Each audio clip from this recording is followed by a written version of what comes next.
Bonjour à toutes et à tous, soyez les bienvenus sur BFM Normandie, c'est votre magazine Nous les Normands, le magazine des amoureux de la Normandie, avec chaque semaine un grand témoin, et on reçoit Jean-François Jorel aujourd'hui. Bonjour. Bonjour. Merci d'être avec nous, vous êtes menuisier bien connu à Bézu-Saint-Éloi, c'est dans l'Eure, on va en parler avec vous. Vous rénovez depuis 30 ans maintenant une tour médiévale à l'histoire bien particulière, vous êtes aussi un bon défenseur de la culture normande, on va parler de tout ça avec vous dans cette émission. À mes côtés, deux chroniqueurs comme chaque semaine. Dominique Ropskop, bonjour. Bonjour Bastien. De quoi allez-vous nous parler aujourd'hui? Moi je vais vous emmener sur une transatlantique, on va partir du Havre, on va aller jusqu'aux Caraïbes et même aux États-Unis. Nous faire voyager. Petit voyage. On a hâte. Et Gauthier, le nôtre. Bonjour Gauthier. Bonjour Bastien. Une personnalité avec vous que l'on découvre. Oui, tout à fait. Aujourd'hui, je vous emmène dans la guerre de 100 ans, à la rencontre de Louis d'Estouteville, auteur d'un autre miracle. On connaît celui de Jeanne d'Arc, il y a celui de Louis d'Estouteville au Mont-Saint-Michel. C'est dans quelques minutes. Voilà pour le sommaire. Nous les Normands, c'est parti.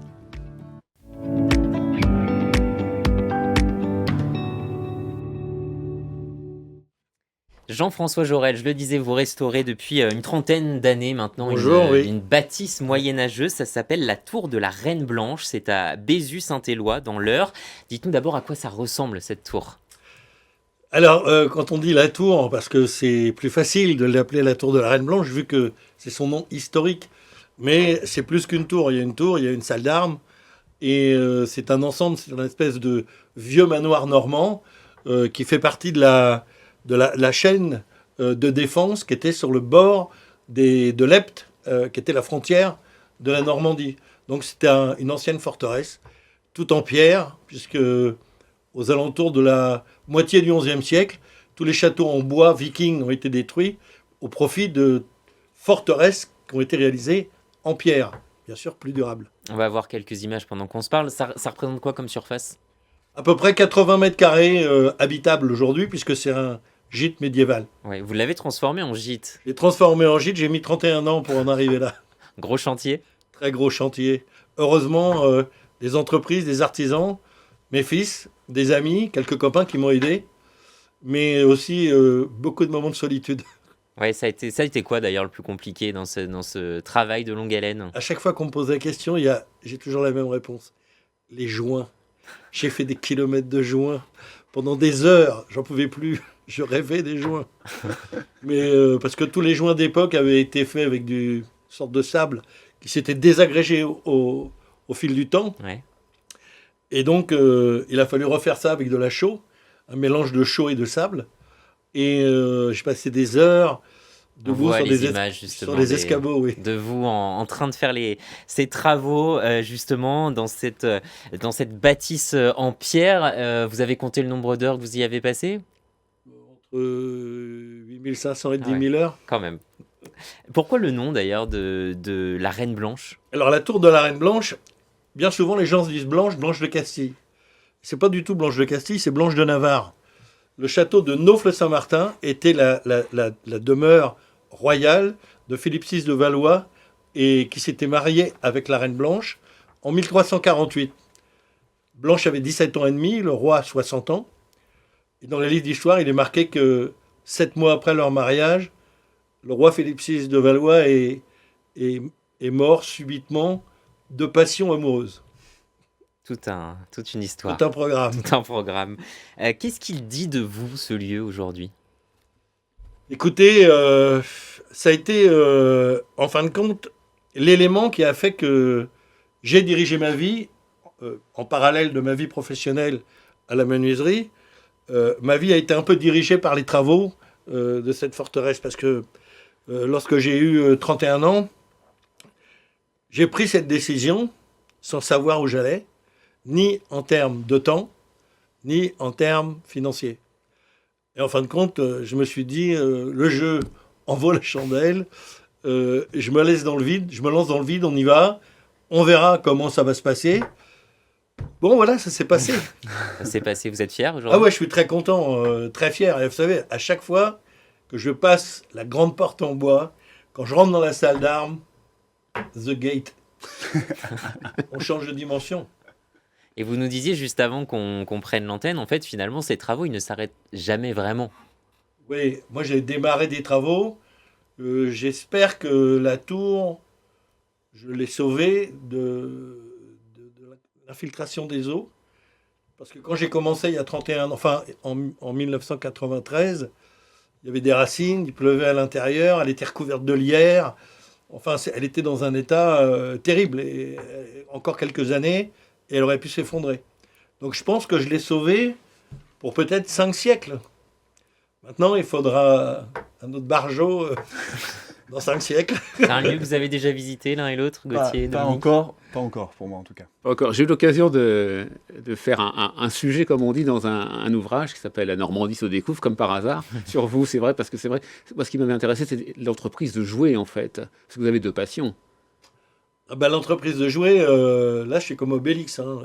Je suis tombé dans la marmite étant petit. J'ai été élevé chez mes parents et grands-parents, au pied de l'ancien moulin. C'était le passage nous- forcé, quoi. Oui, qui nous servait de menuiserie. Et quand on vous dit pendant 15 ans que vous êtes la 5e génération, 2 menuisiers fabriquant des jeux traditionnels appartenant au patrimoine français et normand, bah, vous vous dites pas, je vais faire un autre boulot.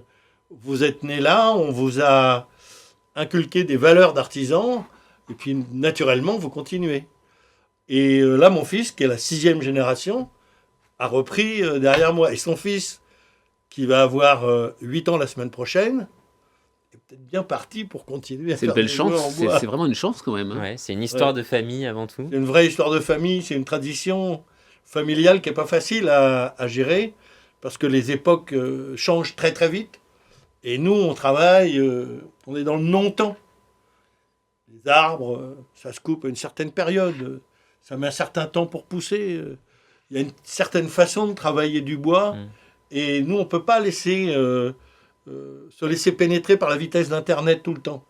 On est obligé d'avoir le geste d'artisan reste primordial. On en parle souvent dans cette émission, mais j'imagine que le terme transmission, ça vous parle particulièrement? Nous, la transmission, je dirais presque dès la naissance des enfants, on commence, et puis de façon même involontaire, puisqu'on parle de ce qu'on fait, on parle du bonheur que les gens ont à venir visiter, la télé à faire des reportages, les clients à venir voir et qui nous demandent parfois, est-ce qu'on peut rester vous regarder travailler? Bon, quelquefois on dit oui, mais ça ne nous arrange pas toujours.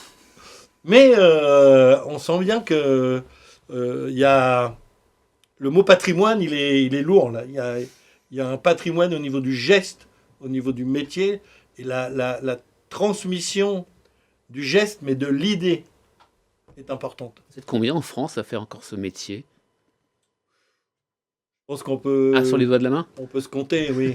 Les grosses entreprises de jouets en bois, elles sont à quelques milliers de kilomètres de Béziers-Saint-Éloi, et on mange le riz avec des baguettes, là-bas. On voit souvent, Jean-François, sur les photos de la commanderie, des drapeaux normands. Tu es venu d'ailleurs avec l'un d'entre eux. On parlait de transmission il y a quelques instants. Que représente pour toi la Normandie? La Normandie, c'est un territoire qui a été touché par la Grâce. Pour plein de raisons. D'abord, au niveau du climat, c'est ce qui a fait la richesse de la Normandie. Mais on a des centaines de kilomètres de côtes, on a des milliers d'hectares de forêts, on a une région qui est extraordinaire, et je crois que ça infuse dans l'esprit des Normands. Les Normands, c'est pas des gens comme les autres. Les Normands, eh ben, oui, il faut le dire, ils sont fiers. Ils sont fiers d'être Normands, ils sont fiers du patrimoine, ils sont fiers de leur histoire. L'histoire qui est un peu, parfois compliquée. Il y a eu des défaites, il y a eu des victoires. C'est ça l'histoire des Normands. Et il y a une partie de la Normandie qui vous tient particulièrement à cœur, c'est le Vexin normand. Alors, moi, je suis ambassadeur du Vexin normand. Je suis ambassadeur de Normandie, mais je suis ambassadeur du Vexin normand. C'est un petit territoire, 39 communes. C'est un petit territoire qui représente 1,2% de la surface de la Normandie. Mais c'est dans ce 1%-là que la Normandie est née. L'acte fondateur, il est chez nous. L'acte fondateur. Oui. Saint-Clair-sur-Epte avec Rollon en 911. Bien sûr. Et ça, faut le défendre. Faut le défendre, et puis c'est surtout, faut donner envie aux gens d'être fiers de leur territoire. Parce que quand vous êtes fiers, vous faites des actions, non pas seulement pour vous, mais j'irais pour le groupe.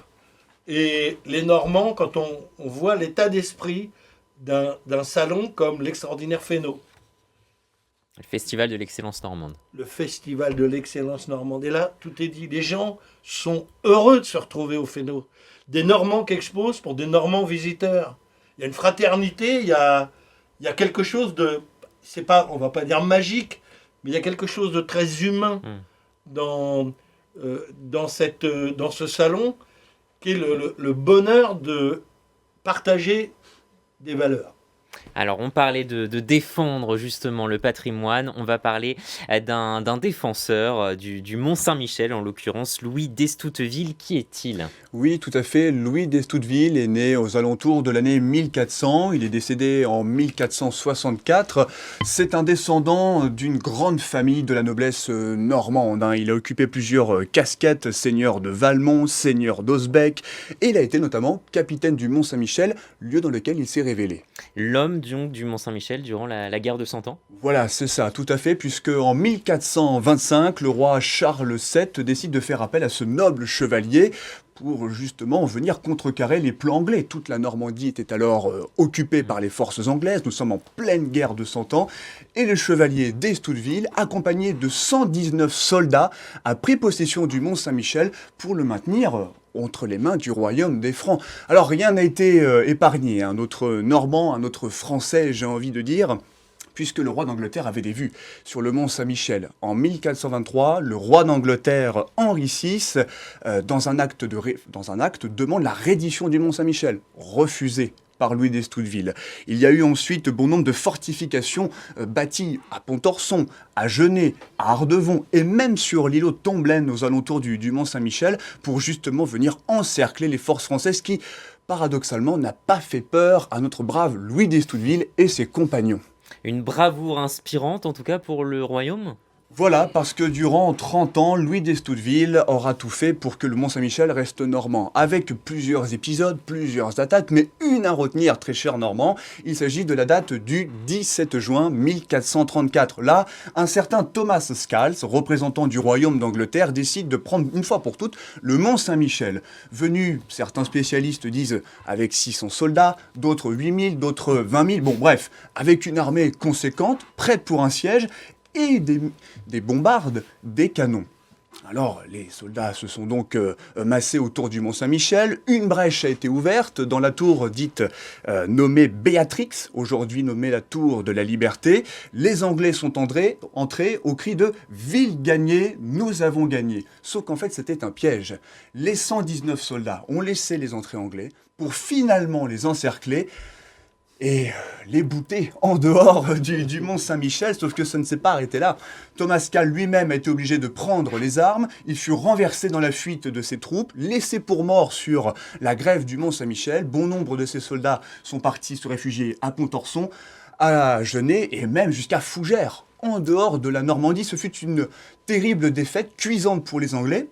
Et vous pouvez voir sur les images qu'il reste des traces, puisque dans leur fuite, dans la précipitation, et c'est la fin de l'histoire, eh bien les Anglais ont abandonné les canons et les bombardes que nous pouvons retrouver dans l'entrée du Mont-Saint-Michel lorsque nous allons le visiter avec une petite plaque qui commémore cette magnifique épopée de Louis d'Estouteville et qui peut-être, on peut retrouver quelques sources en cherchant sur internet, a inspiré la marque Saint-Michel de nommer les biscuits les Michelettes, puisque les deux canons s'appellent les Michelettes. Très bien, l'histoire, la boucle est bouclée comme on dit. Exactement. Merci beaucoup. Gauthier, Jean-François, ça vous connaissiez cette histoire ? Absolument pas, je suis très heureux parce qu'il nous explique avec une telle facilité et clarté. C'est pour ça qu'on est content de l'avoir dans cette émission. Un petit cours d'histoire. Un petit cours d'histoire. On va parler de vos souvenirs, de vos liens. On l'a déjà un petit peu évoqué avec la Normandie. Vous nous avez dit votre souvenir inoubliable, c'est quand vous avez vu la mer à Dieppe pour la première fois. Racontez-nous. Incroyable. Un week-end, mon père venait à la maison le week-end. Souvent, il travaillait. Et donc... Et là, il nous dit, tiens, ce week-end, avec les grands-parents, on va aller à Dieppe. Moi, Dieppe, j'ai 7 ans, 8 ans.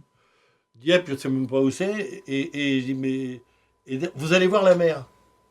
La mer non, c'est extraordinaire. Et on est arrivé avec on avait un tube Citroën, un HY. Ça remonte, là. Les vieilles camionnettes. Et je me rappelle voir cette étendue d'eau. Mais je pense que dans mon esprit d'enfant, J'imaginais pas que la mer puisse être aussi grande. Je veux dire, un grand lac peut-être, mais pas une immensité telle que ça pour un enfant de 7 ou 8 ans. Mais vraiment, et à chaque fois que je vais à Dieppe, à chaque fois, ce souvenir Vous revient. me revient. Ouais, ça en dit beaucoup. Oui. Ça en dit beaucoup. Parmi les Normands qui vous inspirent, il y a Guillaume le Conquérant. Et je crois oui. d'ailleurs que vous allez participer à l'anniversaire qui aura lieu en 2027 pour ses 1000 ans. Là, le millénium, l'anniversaire des 1000 ans de la naissance de Guillaume, ça va être très important. Et d'abord parce que la région a décidé de mettre la vie de cet homme et donc la Normandie, et pas que la Normandie d'ailleurs, puisque quand on regarde le périple et des Vikings et des Normands, il y a une grande partie de l'Europe qui a été visitée et embellie par le travail de ces hommes. Et c'est le moment de vivre vraiment l'unification de la Normandie, la haute, la basse, tous normands, rien que normands, sur quelque chose qui nous dépasse et qui a fait la gloire de la Normandie, c'est Guillaume le Conquérant pour bien des choses. Il y a Guillaume, mais il ne faut pas oublier la reine Mathilde. La haute et la basse, il y a encore une frontière aujourd'hui selon vous? Il n'y a plus de frontières, mais dans l'esprit, dans l'esprit des gens, parfois sur les salons, on entend Vous le ah oui, ressentez? mais vous êtes de la haute Normandie et nous on est de la basse. Et moi je leur réponds mais je ne sais pas ce que vous dites. Je ne comprends pas, ni haute ni basse. Un homme a voulu l'unification. Maintenant, et je pense que c'était une excellente idée, on est tous unis ensemble pour faire briller la Normandie. L'unique Normandie. Parmi les endroits que vous conseillez, les endroits que peut-être on va faire découvrir à nos téléspectateurs, vous nous avez parlé de la plage des Petites Dalles. Oui. Pour quelle raison? Alors les Petites Dalles, c'est comment cher à mon cœur parce que j'ai un fils qui est propriétaire d'un camping à côté de Sastol-Mauconduit, à Sastol-Mauconduit, et les Petites Dalles, c'est à 2 km. Et c'est là que nous allons pêcher les crevettes. Et lorsque nous avons fini notre petite pêche, on s'arrête prendre quelques huîtres de les roses avec un petit coup de blanc. Et donc, très sincèrement, les Petites Dalles, c'est un petit endroit sans prétention, c'est pas Deauville.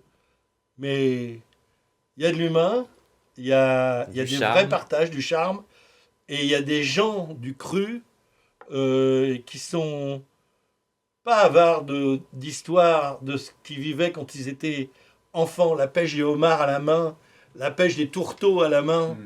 Les Petites Dalles, c'est un petit endroit avec des grandes histoires. C'est un bon spot de pêche. Très bon spot de pêche pour les bouquets. Bon voilà, on a donné le lieu pour nos téléspectateurs et comme ça on vous donne effectivement des lieux, des bons produits, tout ce qui fait la richesse, vous le savez, de la Normandie. On va d'ailleurs écouter un artisan normand qui va nous parler d'un autre produit que lui fabrique dans son laboratoire, dans sa boutique. C'est la saucisse, on l'écoute. C'est la saucisse rouennaise. C'est-à-dire que c'est un produit, c'est comme la saucisse de Morteau, mais comme elle est fabriquée dans mon laboratoire, évidemment, on ne peut pas l'appeler saucisse de Morteau.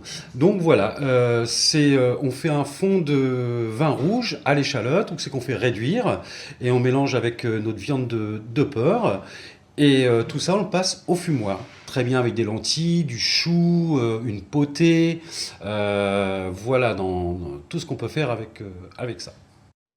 Voilà, la saucisse made in Normandie. Et vous aussi, n'hésitez pas à nous partager vos coups de cœur, vos lieux méconnus comme l'a fait notre invité. Pour cela, vous pouvez prendre votre téléphone, flasher le QR code qui s'affiche à l'écran. Vous pouvez aussi nous écrire par mail rédaction@bfmnormandie.fr ou via notre ligne WhatsApp le 06 10 82 63 27 et on relaiera évidemment vos messages dans cette émission. On va passer à la découverte de nous les Normands avec Dominique qui nous emmène voyager cette semaine. On part donc au large avec vous. Oui, mais on parlait de la mer.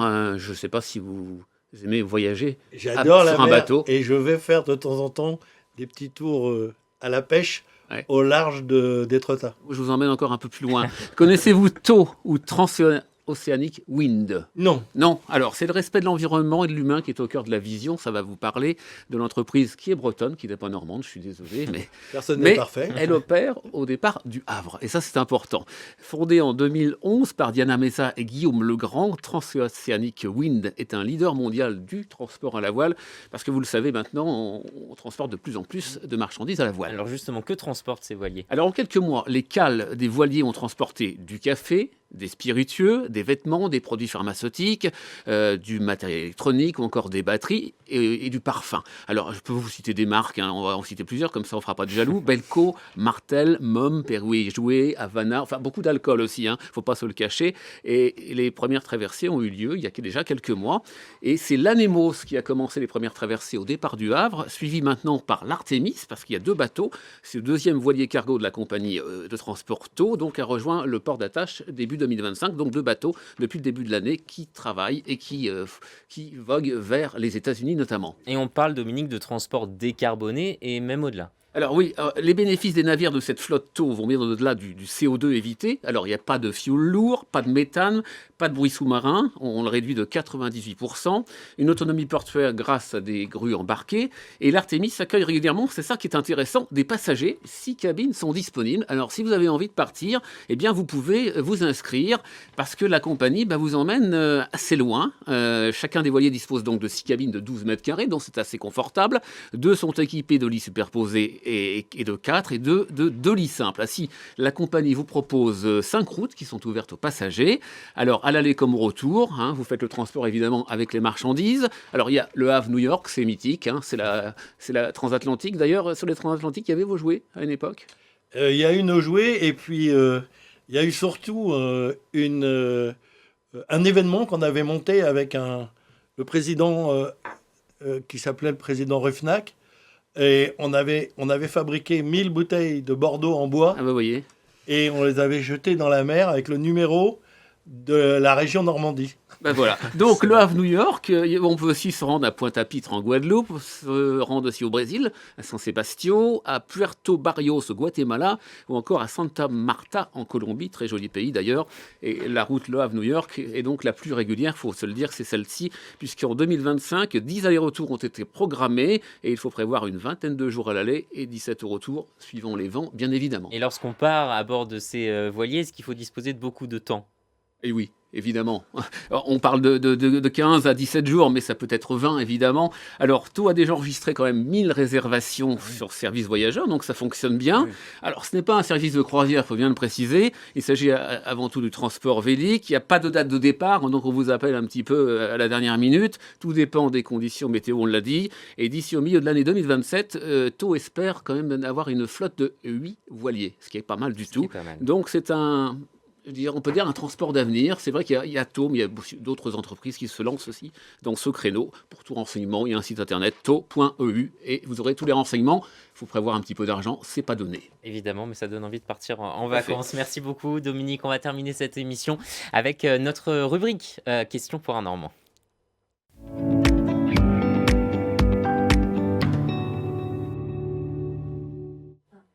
Quelques questions pour vous, Jean-François, avec des réponses courtes. D'abord, Oui. Vous préférez le camembert de Normandie ou le Pont-l'Évêque?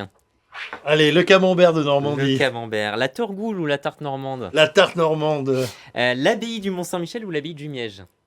Le Mont-Saint-Michel.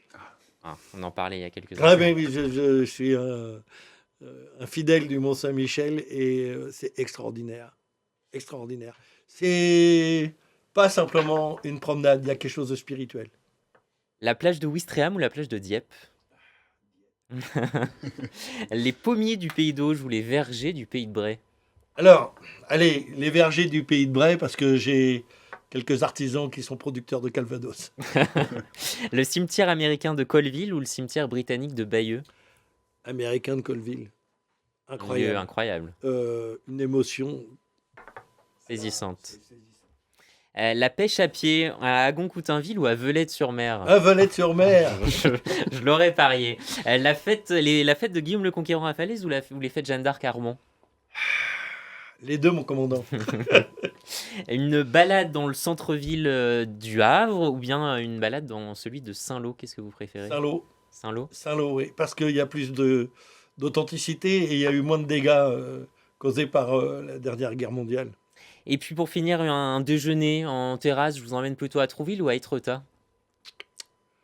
Alors, en terrasse, vous allez peut-être m'emmener à Étretat.